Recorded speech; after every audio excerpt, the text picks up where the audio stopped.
আসসালামু আলাইকুম বন্ধুরা, welcome back to my channel Ghorkonna. আবারও হাজির হয়ে গেছি ঘরকন্যা চ্যানেলের দারুণ মজার আরও একটা রেসিপি নিয়ে। আজকে খুব সিম্পল একটা রেসিপি করে দেখাবো। যখন হাতের কাছে একেবারে কোনো কিছুই থাকবে না, তখন কিন্তু খুব শর্টকাটভাবে এই রেসিপিটি করে নিতে পারবেন। মাত্র 2 পিস পাউরুটি আর সাথে যদি একটা ডিম আর সাথে অল্প কিছু উপাদান মিশিয়ে কিন্তু আপনারা সুন্দর একটা রেসিপি করে নিতে পারবেন। এটা কিন্তু বিকেলে স্ন্যাক্স হিসেবে চায়ের সাথে খুবই জমে যায়। খেতে কিন্তু দুর্দান্ত আর দেখতেও কিন্তু অসাধারণ। তৈরি করে নেওয়াও খুব সহজ। তো বন্ধুরা, আশা করছি আমার আজকের রেসিপিটিও বরাবরের মতো আপনাদের অনেক অনেক পছন্দ হবে। তাহলে চলুন বন্ধুরা, কথা না বাড়িয়ে আমরা মূল রেসিপিতে চলে যাই। এইখানে দেখতে পাচ্ছেন বন্ধুরা কিছু কাঁচামরিচ এবং পেঁয়াজ কুচি, এগুলোকে আমি একটা মিক্সিং বলে নিয়ে নিচ্ছি। পেঁয়াজ কুচি এবং কাঁচামরিচ কুচিগুলোকে এখানে হাফ কাপ মতো পেঁয়াজ কুচি নিয়েছি আর 4-5টা কাঁচামরিচ কুচি করে নিয়েছি। এখানে একটা ডিম ভেঙে নিচ্ছি। ডিমটা কিন্তু ছোট সাইজের ডিম নিয়েছি।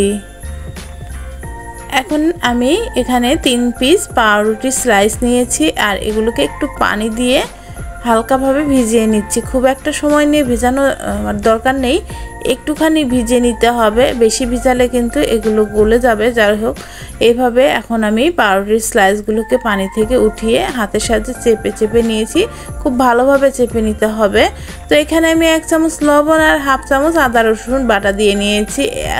হাফ চামচ হলুদ গুঁড়ো, হাফ চামচ জিরা গুঁড়ো আর হাফ চামচ দিয়েছি লাল মরিচের গুঁড়ো।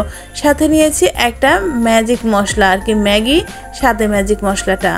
তো এখন আমি এটাকে দিয়ে নিলাম আর এখন সম্পূর্ণ উপকরণগুলোকে হাতের সাহায্যে ডলে ডলে মেখে নিচ্ছি। সমস্ত উপকরণগুলোকে একটু ভালোভাবে হাতের সাহায্যে মেখে নিতে হবে। মেখে নেওয়া হয়ে গেলে আমি এখানে 2 চামচ পরিমাণ কর্নফ্লাওয়ার দিয়ে দিয়েছি। আপনারা চাইলে কিন্তু এটা আর কি নাও দিতে পারেন, আবার চাইলে দিতেও পারেন।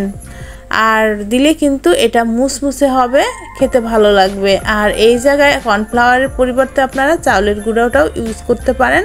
তো হাতে অল্প একটু তেল লাগিয়ে নিয়ে আমি এখন মিশ্রণগুলো একটু একটু করে হাতে তুলে নিয়ে আমি বলের শেপ দিয়ে নিচ্ছি। আমি আমার পছন্দ মতো আর কি বলের শেপটা দিয়ে নিয়েছি। আপনারা চাইলে কিন্তু দিয়ে নিতে পারেন যে কোনো শেপই। তো এইভাবে আমি এখন সবগুলো বলের শেপটাই দিয়ে নেব। আর আমি বলের শেপগুলো দিয়ে নিয়েছি, হয়ে গেছে কিন্তু আমার সবগুলো বলের শেপ দিয়ে নেওয়া। এখন দেখে নিন বন্ধুরা, দেখতে কিন্তু খুব সুন্দর লাগছে এই আর কি পাকোড়ার শেপটা বল সাইজ করে আমি বানিয়েছি। তো এখন একটা প্যানে আমি তেল দিয়ে নিলাম। বেশি করে তেল দিয়ে মোটামুটিভাবে গরম করে নিয়েছি। নিয়ে একটা একটা করে বলগুলোকে আমি তেলে ছেড়ে দিতে শুরু করেছি। এই পর্যায়ে চুলার আঁচটা আর কি মাঝারিতে রেখেছি আর তেলটা কিন্তু মিডিয়াম করে গরম করে নিতে হবে। একেবারে ঠান্ডা তেলে দিলে কিন্তু এগুলো আর কি চুপসে যাবে, আর কি ভালো হবে না। তো যাই হোক, আমি এই জন্য আর কি একটু চুলার আঁচটা বাড়িয়ে তেলটা গরম করে নিয়ে আবারও কিন্তু স্লো করে দিয়েছি। এইভাবে আমি একটু সময় ধরে স্লো হিটে এখন অনেকটা সময় ধরে ভেজে নিচ্ছি। আর স্লো হিটে ভেজে নিলে কিন্তু এগুলো ভেতর থেকে ক্রিস্পি হবে, উপর থেকেও ক্রিস্পি হবে। তাই আমি এভাবে বানিয়ে নিয়েছি। আর দেখুন, এখন কিন্তু খুব সুন্দর একটা কালার চলে এসেছে। ভেজে নেওয়াও কিন্তু আমার কমপ্লিট হয়ে গেছে। এখন তেল থেকে ভালোভাবে তেলটাকে ঝরিয়ে উঠিয়ে নিয়েছি।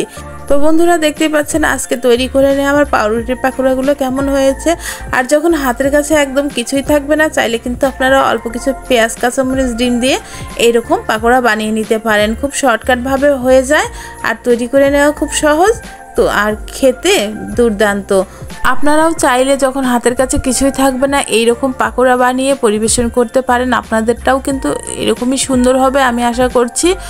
তো বন্ধুরা, এই ছিল আমার আজকের রেসিপিটি নিশ্চয়ই আপনাদের অনেক অনেক ভালো লেগেছে। ভালো লেগে থাকলে অবশ্যই এখনই একটা লাইক করে দিয়ে আমার চ্যানেলটি সাবস্ক্রাইব করে আমার চ্যানেলের পাশে থাকবার অনুরোধ রইল। ফেসবুক থেকে দেখে থাকলে প্লিজ লাইক এবং ফলো করে দেবেন। আর বেশি বেশি করে ফ্রেন্ডস অ্যান্ড ফ্যামিলির সাথে শেয়ার করে দেবার অনুরোধ রইল। রেসিপিটি সম্পর্কে কোনো জিজ্ঞাসা মন্তব্য থাকলে অবশ্যই কমেন্ট করতে পারেন। আর এইরকমই মজার মজার রেসিপি নিয়ে আমি কিন্তু পরবর্তীতে আবারও চলে আসবো বন্ধুরা। ততক্ষণ পর্যন্ত অপেক্ষায় থাকবেন। ভালো থাকবেন, সুস্থ থাকবেন, নিজের প্রতি যত্ন নেবেন আর আমার জন্য বেশি বেশি করে দোয়া করবেন। আসসালামু আলাইকুম বন্ধুরা।